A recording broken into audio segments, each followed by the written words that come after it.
The silence in Valentina's bridal boutique was deafening. My sister Victoria stared at the receipt in the cashier's hand like it was written in a foreign language. The number $2,300,000 credit limit glowed on the screen, and below it my available balance, $847,000. There must be some mistake, Victoria whispered, her perfectly manicured fingers reaching for the receipt. The cashier, an elegant woman named Mrs. Laurent who'd been working with Beverly Hills elite for over 20 years, simply smiled and handed Victoria the paper with practiced professionalism. No mistake, miss. Ms. Rodriguez has one of our platinum black card accounts. We don't see limits like this very often. Mrs. Laurent turned to me with genuine respect. Would you like us to expedite the alterations? We can have everything ready by tomorrow afternoon. I nodded calmly, watching Victoria's face cycle through confusion, disbelief, and something that looked dangerously close to panic. That would be perfect, thank you. For the past 8 months, Victoria had made it abundantly clear that I was the family disappointment. While she was planning her elaborate $200,000 wedding to tech executive Marcus Sterling, I was supposedly struggling to make ends meet as a freelance graphic designer working out of a cramped studio apartment in Silver Lake. At least that's what my entire family believed. The truth was astronomically different. 4 years ago, I'd founded Phoenix Digital Solutions, a software development company specializing in AI-powered marketing automation and predictive analytics.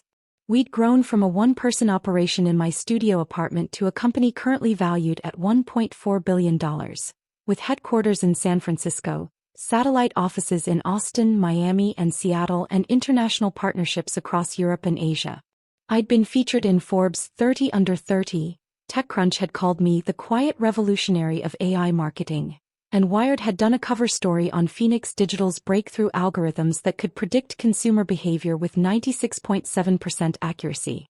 We'd quietly acquired 12 smaller tech firms over the past 2 years, and our client list included Fortune 500 companies that paid millions annually for our services. But I'd kept it all meticulously hidden from my family.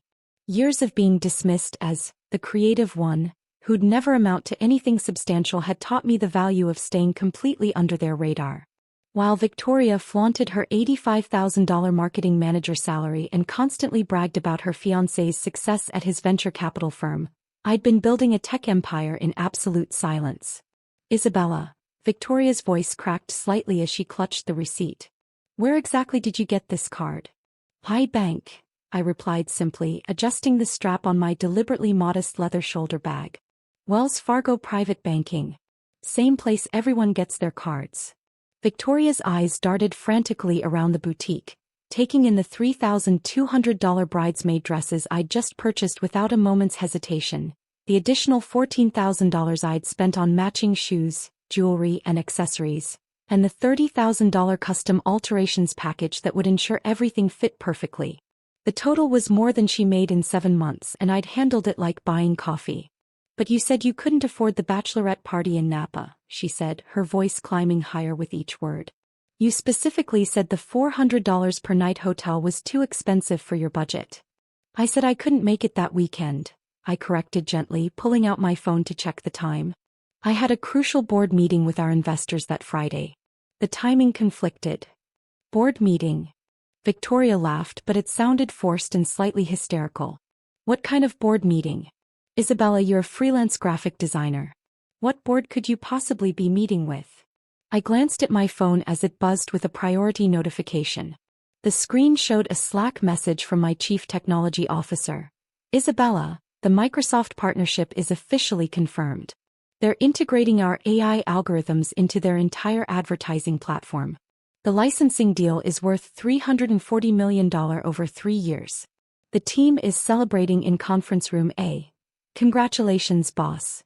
I quickly closed the notification before Victoria could read the details, but her sharp eyes had caught the preview text and the sender's title.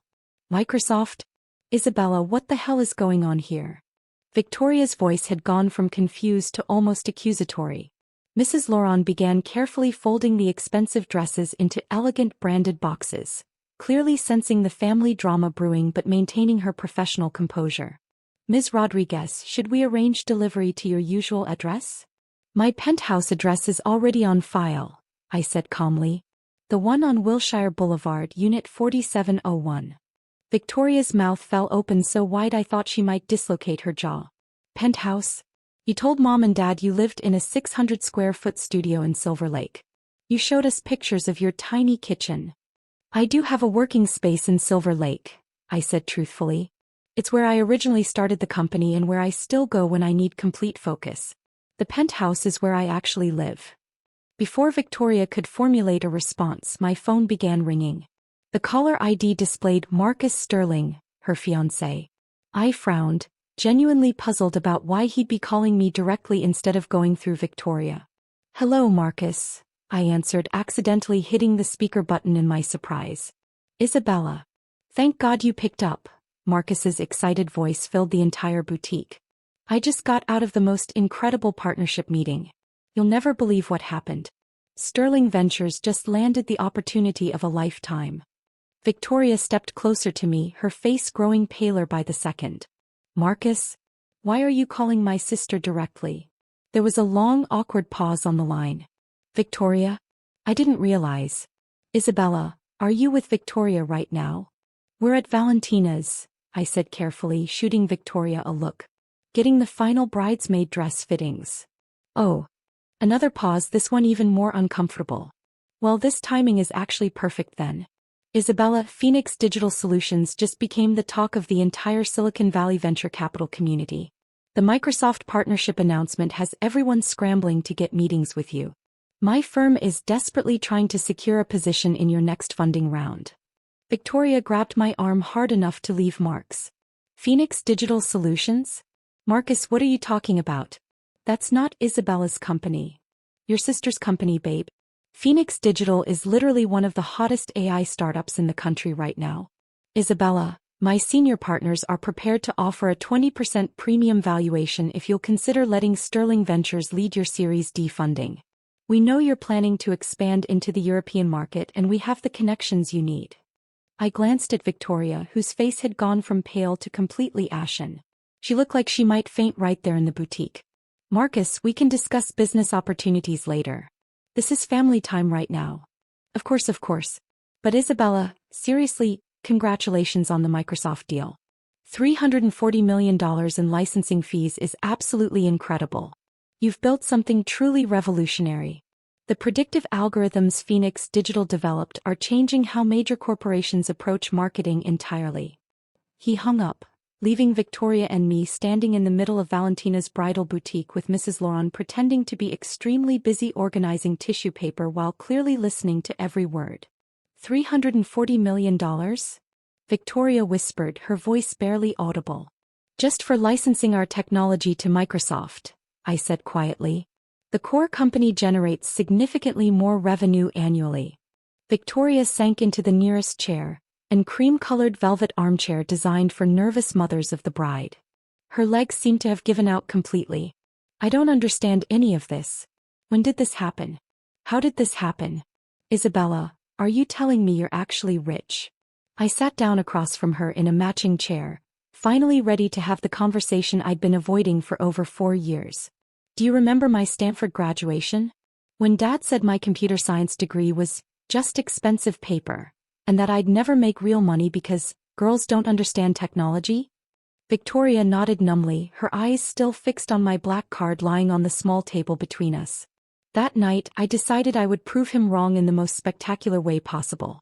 I started Phoenix Digital Solutions in my dorm room the week after graduation with $8,000 I'd saved from various internships and programming jobs.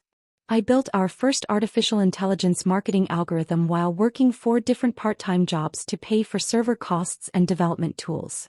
But you never said anything, Victoria protested weakly. You let us all think you were barely getting by. Because every single time I tried to share any kind of success, someone in our family would immediately dismiss it or minimize it. Remember when I tried to tell Dad about landing my first corporate client? He said, "That's nice, honey, but when are you going to get a real job with benefits and security?" Victoria winced at the memory. Or when I mentioned that my software was helping a startup increase their conversion rates. Mom said, "Well, that's a cute hobby, but you should think about going back to school for something more practical." So I stopped sharing anything meaningful with any of you. Mrs. Laurent approached discreetly with the final paperwork and my credit card. Ms. Rodriguez, everything has been processed successfully. We'll have all alterations completed by tomorrow at 3 p.m. Will someone be picking them up, or would you prefer delivery? Delivery is perfect, I said, signing the receipt with practiced ease. Victoria watched me sign the receipt, then looked at my signature. Isabella Rodriguez, CO, she read aloud in a stunned voice. It actually says CO next to your name. Because that's what I am. Chief Executive Officer of Phoenix Digital Solutions. How many employees do you have? Victoria asked in a small voice. 437 as of last week. We're hiring about 20 new people every month. Victoria stared at me like I was a complete stranger. 437 people work for you? For the company I built, yes.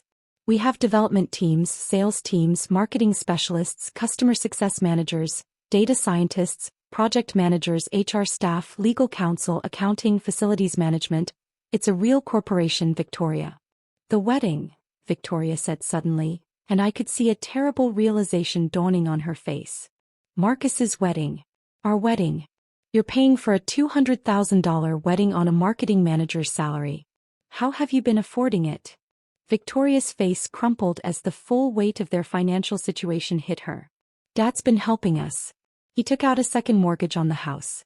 Mom's been talking about going back to work because they need the income to help with wedding costs and the new mortgage payments.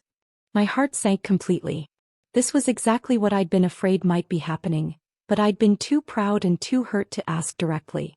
Victoria, why didn't anyone tell me it was that serious? Because we all thought you were broke, she exclaimed, her voice cracking with emotion. You drive that 15-year-old Honda Civic. You buy your clothes at Target and H&M. You live in what we thought was a tiny studio apartment. You never go on expensive vacations or buy luxury items. How were we supposed to know you had money? I drive the Honda because it's reliable, fuel efficient, and I don't need to impress anyone with my car. I buy clothes at Target because expensive designer clothes don't make me a better programmer or CEO. And the Silver Lake space isn't tiny. It's 1,400 square feet of dedicated workspace where I built a billion-dollar company. Victoria buried her face in her hands, her shoulders shaking. Dad's going to lose the house, Isabella. The mortgage payments are absolutely killing him, but he was too proud to ask anyone for help. And you've been sitting on hundreds of millions of dollars while our family falls apart financially. I felt the familiar pang of guilt that had been keeping me awake for months, ever since I'd started suspecting that my parents might be struggling. Victoria, I swear I didn't know about the second mortgage. You have to believe me. If I had known Dad was in financial trouble, I would have helped immediately. How could you not know? We've all been stressed about money for over a year. Mom's been clipping coupons and shopping at discount stores.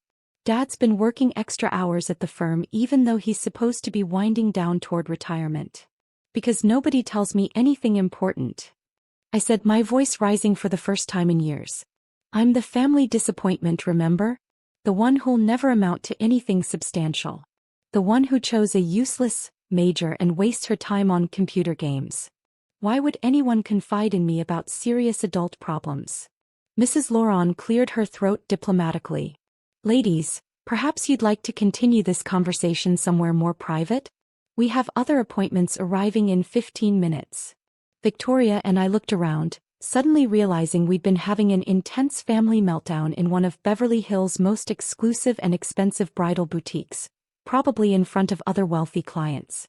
You're absolutely right, I said, standing up and smoothing my simple black dress. Victoria, let's go somewhere quiet where we can talk properly. There's a lot more you need to understand. 30 minutes later, we were sitting in a corner booth at a small, quiet cafe in West Hollywood. Victoria stirred her vanilla latte nervously while I waited patiently for her to process everything she'd learned. Tell me about Phoenix Digital Solutions, she said finally, her voice steadier but still shaky. I want to understand everything. So I told her the complete story. I explained the late nights coding in my dorm room, surviving on ramen and coffee while developing the initial algorithms. I talked about landing our first major client, a struggling e-commerce startup that later went public and made billions partly because of our predictive marketing technology. I explained how our AI could analyze consumer behavior patterns across multiple platforms and predict purchasing decisions with unprecedented accuracy. We revolutionized how companies approach digital marketing, I said. Instead of casting wide nets and hoping for the best, our algorithms let businesses target exactly the right customers at exactly the right moment with exactly the right message. Our technology has helped clients increase their conversion rates by an average of 340%. That's why Marcus was so excited, Victoria said slowly. That kind of technology would be incredibly valuable to his venture capital firm. Our client list includes Google, Amazon, Netflix, Uber, Airbnb, and about 200 other major corporations. We're launching operations in London, Berlin, and Tokyo next quarter. The European expansion alone is projected to add $200 million to our annual revenue. Victoria set down her coffee cup with trembling hands. When you say the company is worth over $1 billion. The last official valuation from our Series C funding round was $1.4 billion. But with the Microsoft partnership and our international expansion, we're expecting the next valuation to exceed $2 billion. Billion. With AB. Multiple billions. Multiple billions. Victoria stared at me like I was an alien who had suddenly materialized in her life. Isabella, you're not just successful. You're not just wealthy. You're legitimately one of the most successful tech entrepreneurs in the country.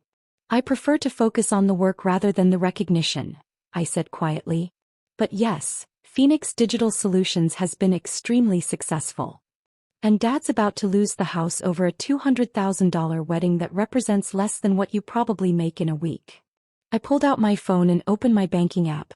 The personal account balance showed numbers that would have seemed impossible to me just a few years ago. What's the exact mortgage balance? Isabella, you absolutely cannot just. Victoria, what's the balance? She reluctantly pulled out her own phone, scrolling through recent text messages from our father. $347,000.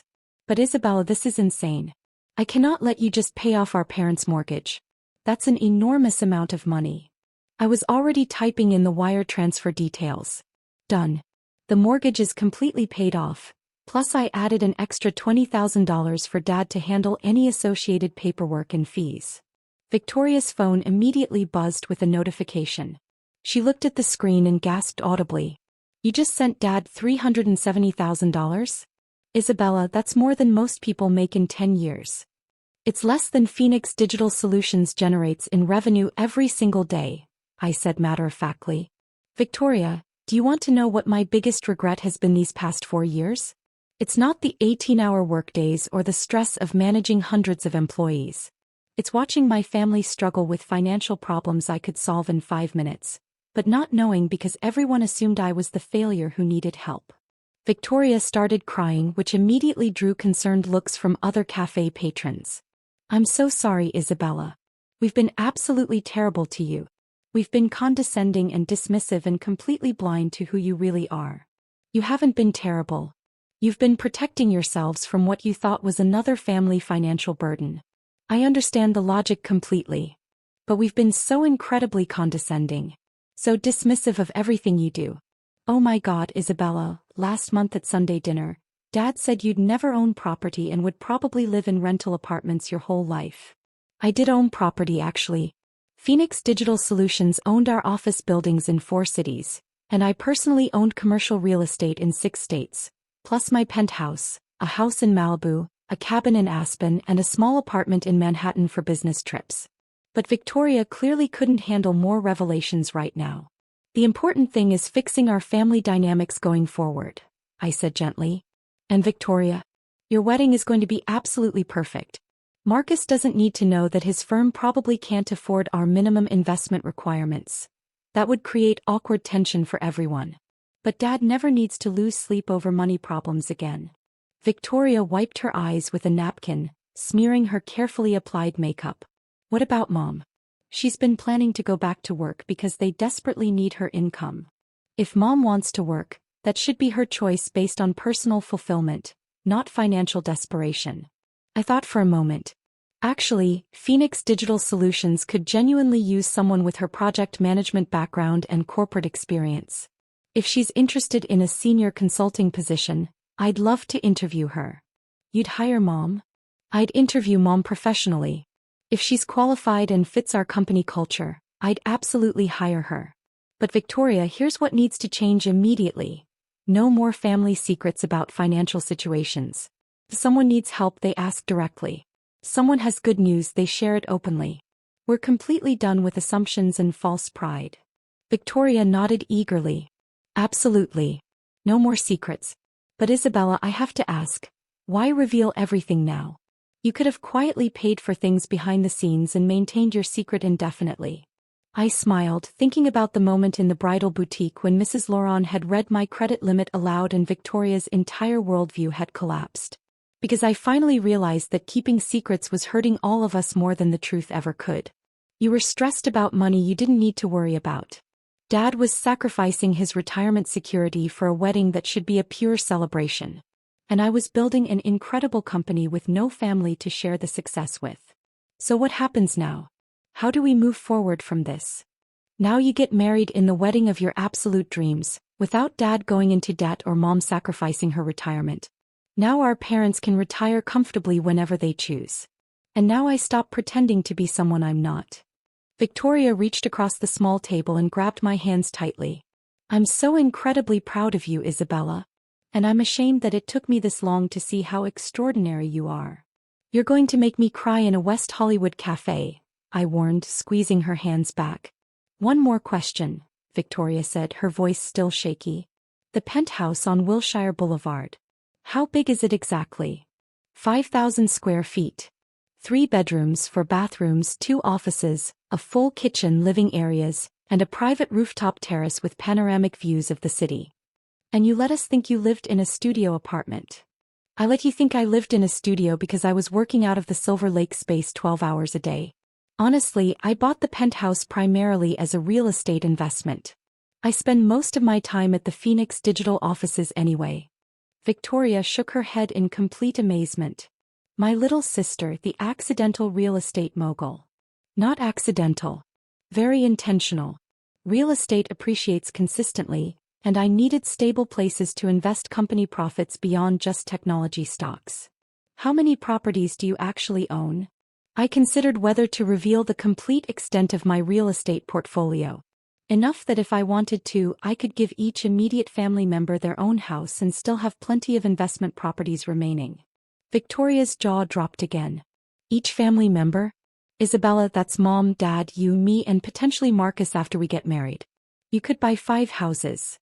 I could buy significantly more than 5 houses. This is completely surreal.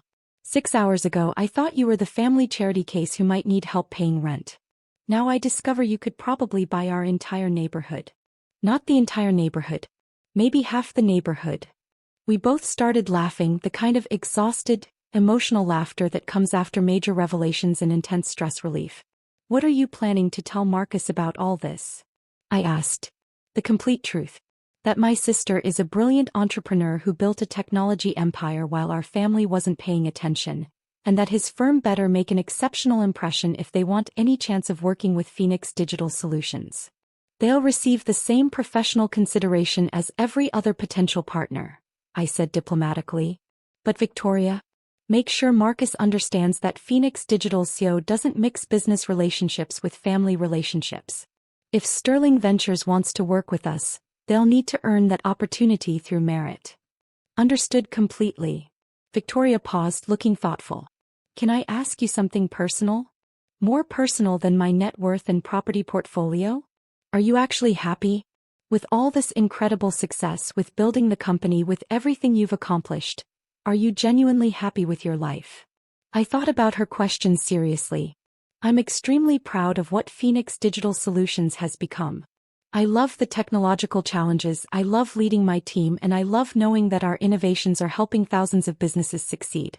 But Victoria, the happiest I've been in 4 years was watching your face when you realized your wedding would be perfect and Dad wasn't going to lose his house.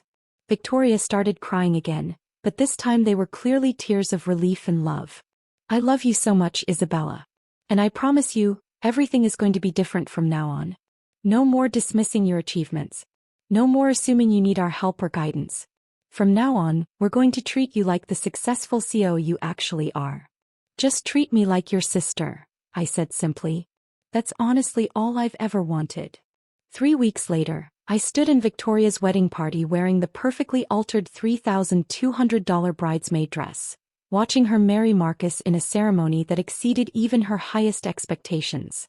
Dad walked her down the aisle with tears of pure joy in his eyes, no longer burdened by mortgage payments or financial stress of any kind. During the elegant reception, Marcus's business partners approached me with genuine respect and professional interest in Phoenix Digital Solutions' work. Mom mentioned excitedly that she was looking forward to her interview for the senior consulting position. Victoria's maid of honor speech included a beautiful line about learning that the people we love most sometimes surprise us in the most wonderful and extraordinary ways. As I watched my family celebrate together, finally free from financial worry and fully included in my real life for the first time, I realized something profound. Building Phoenix Digital Solutions had initially been about proving I could succeed despite their doubts and dismissiveness. But sharing that success with them, that was entirely about love. And for the first time in 4 years, I felt like I was exactly where I belonged.